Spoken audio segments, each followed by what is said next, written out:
This is the Specialized Globe Haul ST short tail. They also have an LT long tail. So this is $2,800 versus $3,500, 77 pounds versus 88 pounds. And really the primary difference I've noticed is that that just has a longer tail. So instead of one child seat, you could fit two. Or instead of, a small amount of cargo, you could fit more. Interestingly, the ST, it comes in 3 colors.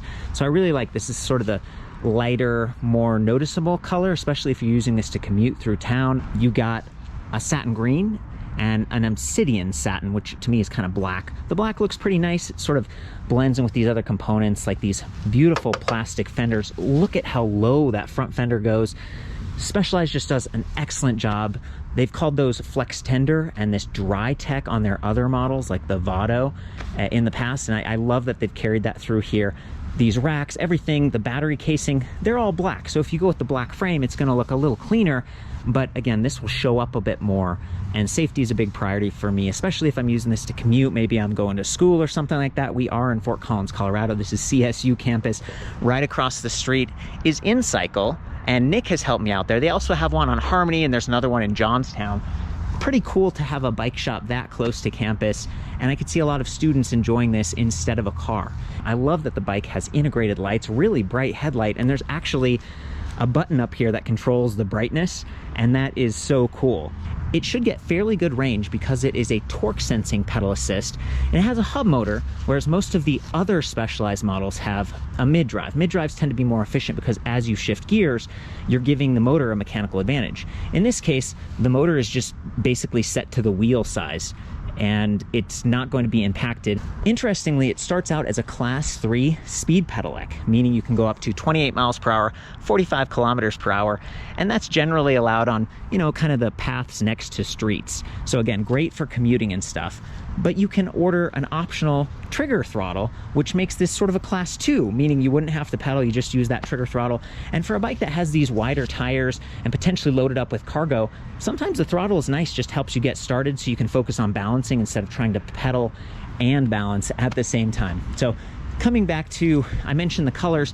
If you get the long tail version of this, it doesn't come in any other colors. It just comes in sort of this white, which again, I think that's a pretty good choice.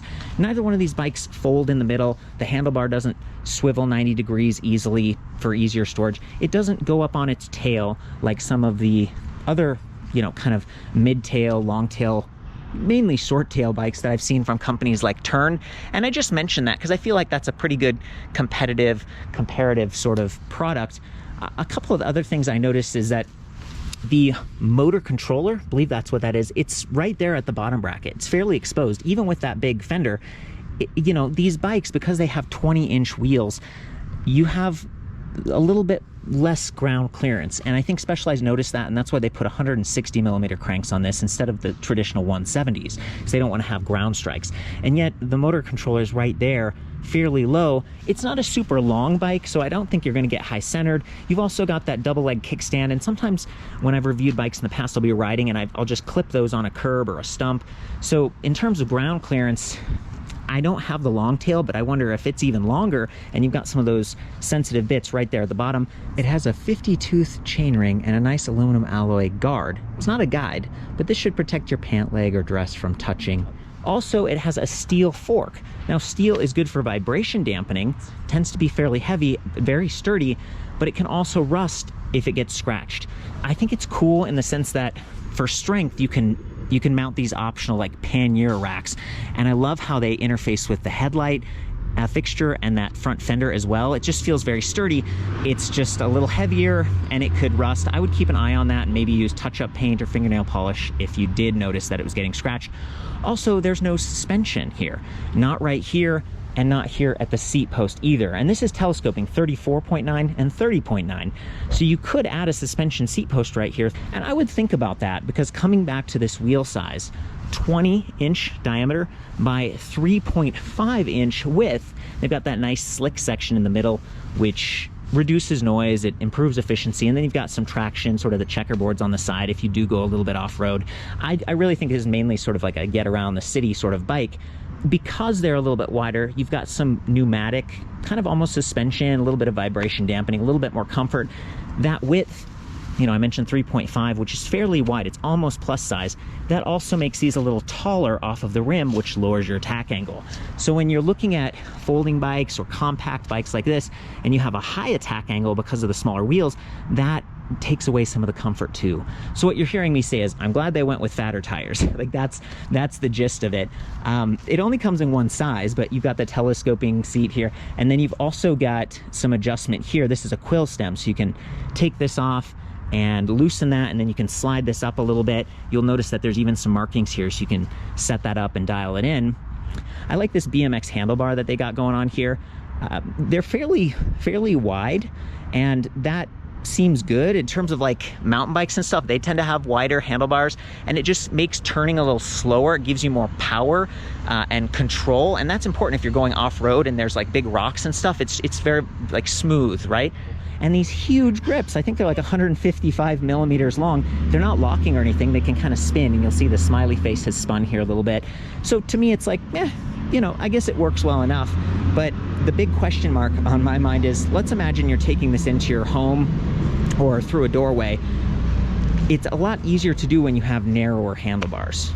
Also, if you're riding to school or work and you're having to go between cars, like at a stoplight, having those wider bars means you're getting closer to people's like mirrors on the sides of their cars and stuff. So at the end of the day, not a big deal. I just want to discuss kind of the trade-offs. And I think you get control, you have that upright position, the handlebar can swivel like this, and that can adjust reach. So there's a lot that you can do with this, but there's always some trade-offs to consider. These are not the stock pedals. It comes with just plastic specialized platform, which I think is okay. But in terms of sturdiness and durability and those ground strikes, it'd be kind of cool if they'd used aluminum alloy. The kickstand feels very sturdy. It's easy to deploy and everything, but it hangs down a little bit. And then the drivetrain, I love that they've got a clear plastic slap guard on there because it is such beautiful paint. You can see that it's being put to good use here. That chain has made contact probably when people were in the highest gear. So this is a 9-speed 11 to 36 tooth spread, micro shift, and this is the Advent setup. So I think that's the trigger shifter up here.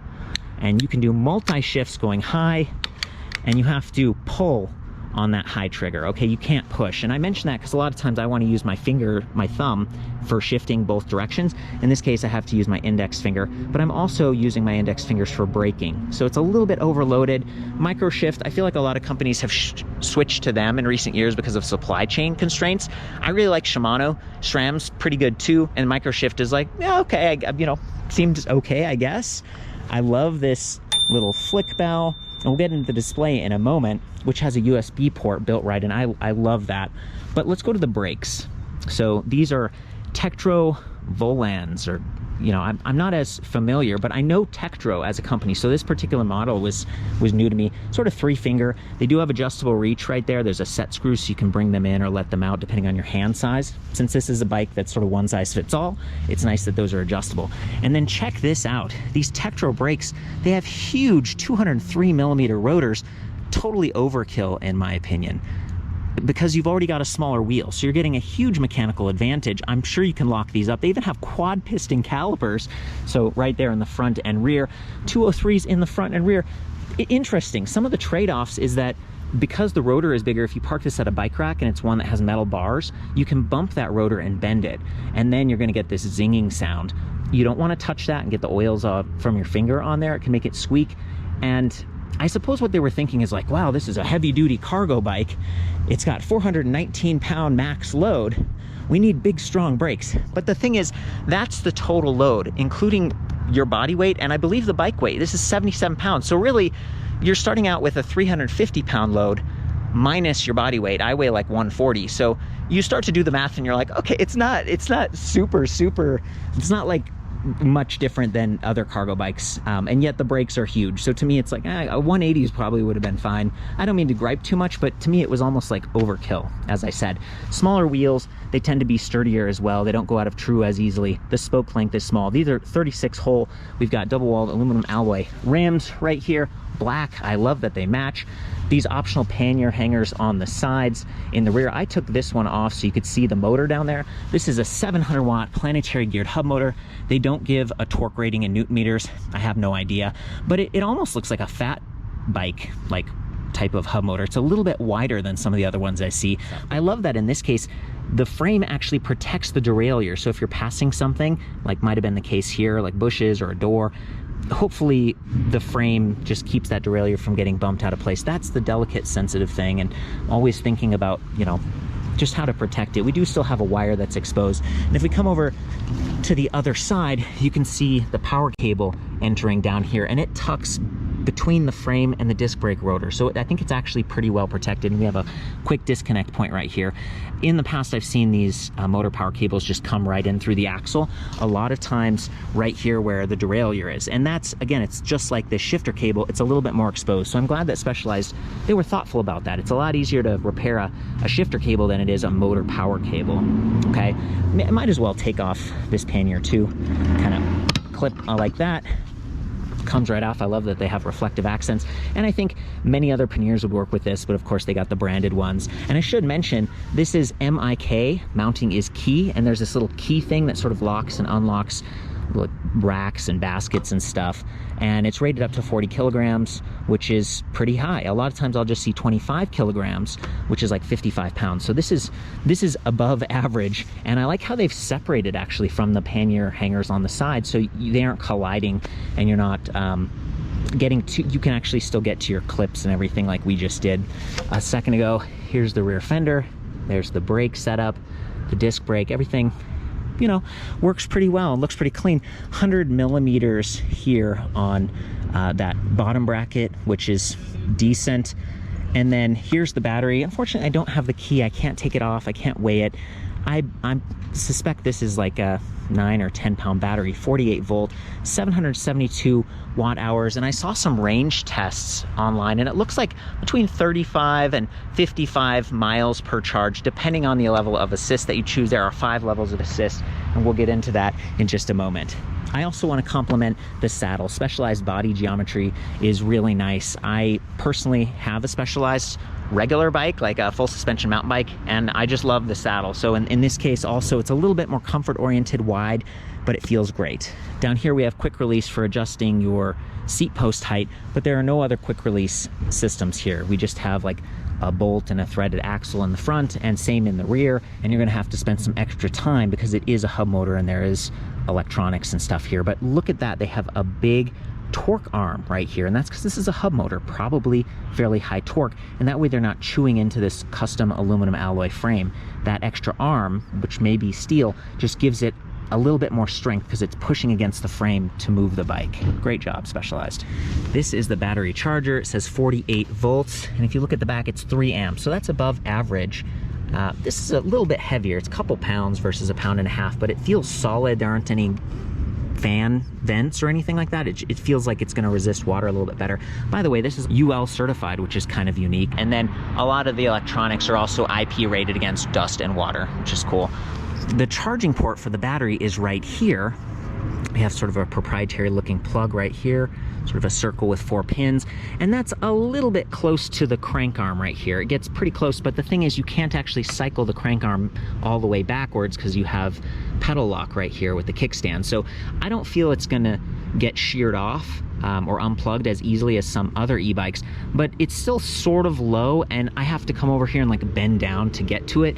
I would much prefer that the charging port be right here on the right hand side of the bike, up high, because that's also the side that has the derailleur, and it's just sort of the delicate side of the bike. So you know, a lot of companies seem to put this stuff on this side, and I guess it's okay. Again, I like the little smiley face plug thing. This is the locking cylinder for removing the battery pack, and then you can charge it on or off the bike, which is great. You always want to avoid extreme heat or extreme cold with batteries like this lithium ion. Extreme heat is going to degrade the cells and wear it out faster. Extreme cold is going to temporarily stunt your range, so you're ready to go to work or school and then you don't make it all the way because you left this in the freezing cold garage. Something to think about, especially in Colorado, where we are right now.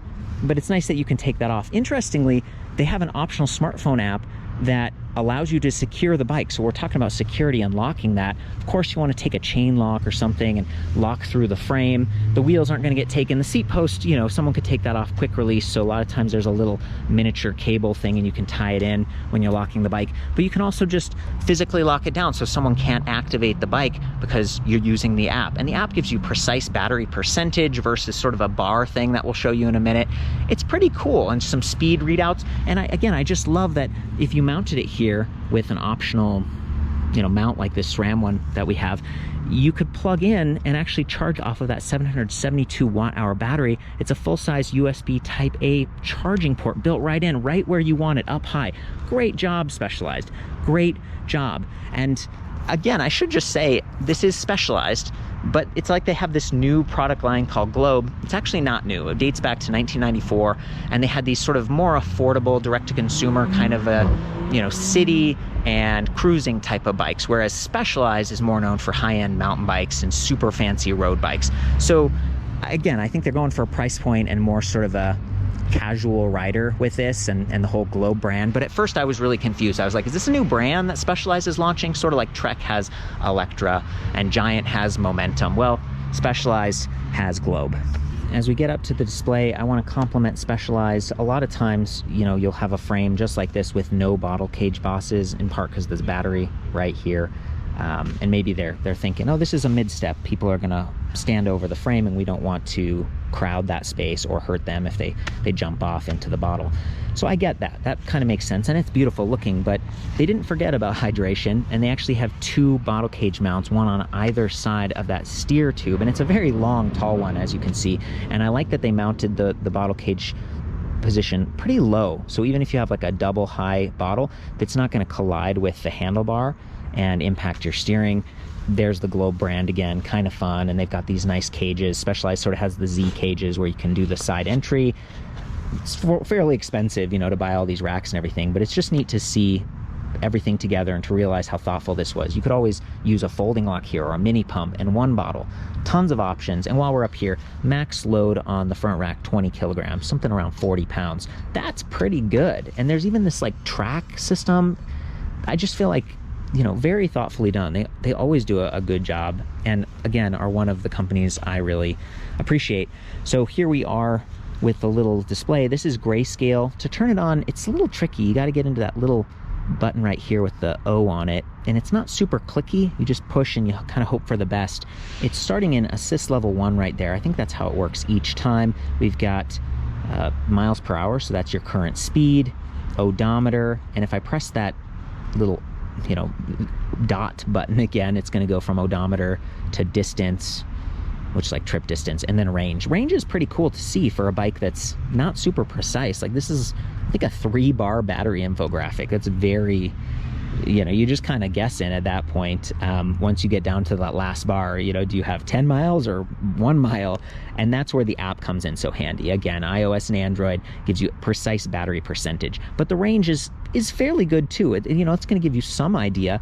We are dealing with a torque sensing pedal assist, and I believe it's right here, sort of in the bottom bracket. It's smoother. It requires you to exert some effort, which tends to give you more range, and it's much more responsive, which is why we don't have motor inhibitors on either one of these brake levers, because as soon as you even slow down your pedaling and reduce a little bit, the motor is going to ease off in response. It's not a cadence sensor, so that's pretty nice, but it is a hub motor, so to have any kind of range estimate on a hub motor is pretty neat. And then we have the lights, and it seems like they just come on by default, and then there's that button that I was talking about before. So if I press that button, see it goes bright and then super bright. I think it's like 1500 lumens, and then down to low. If you want to completely turn off that light, you can hold the up arrow and then it deactivates and it removes. Fairly responsive, actually.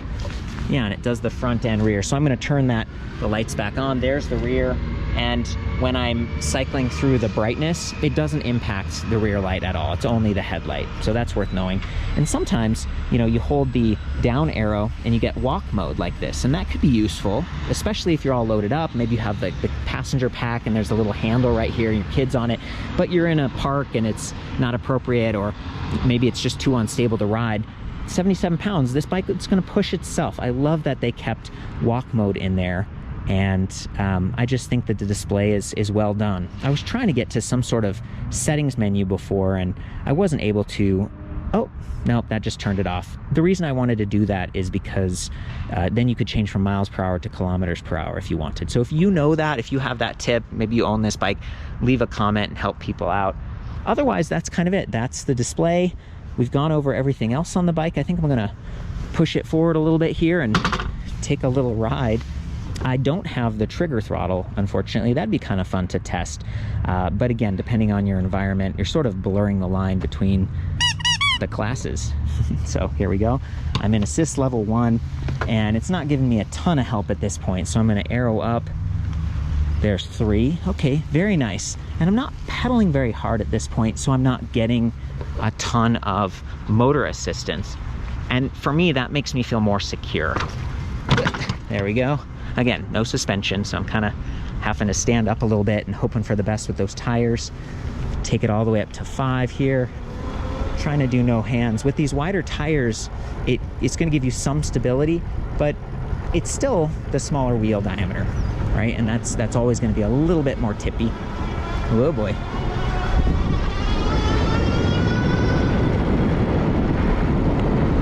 Got a stop sign here. Come to a complete stop. And then as soon as I start pedaling again,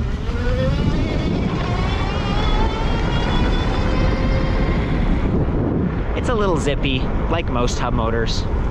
Not the end of the world though, and gosh, those brakes, I mean, even just feathering them with a finger or two gets the job done nicely. A full stop again.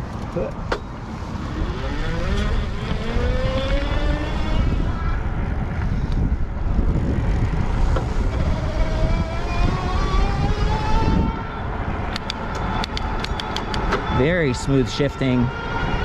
You know, I kind of take it back. These microshift Advent, it feels pretty good. It's a nice setup. And I think it's a short cage derailleur, which again, they did because of the smaller diameter wheels, since you're a little bit closer to curbs and rocks and obstacles, and you don't want that derailleur to get bumped. Okay, we're gonna go over a bump here. Listen for this. Not too bad. Those plastic fenders seem like they're really in place, and at first I thought, are they aluminum? But plastic's a little bit more flexible, and since they've done wider plastic, I think it's also pretty sturdy. It's not rattling a whole lot. We do have those panniers, and the charger is in there, so that could be making a little noise, but all in all, very quiet, aside from the motor. And then we've got that smooth track right down the center of those tires, so it's just gliding like no problem.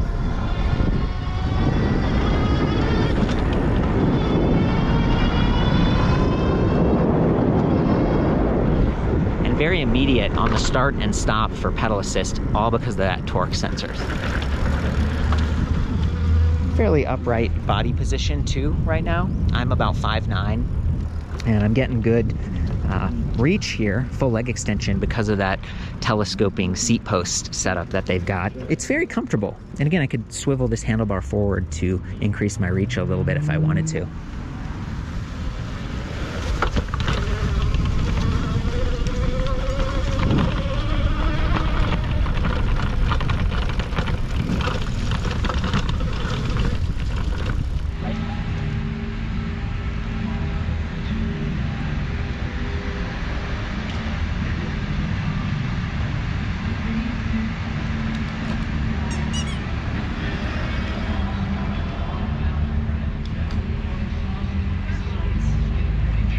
It.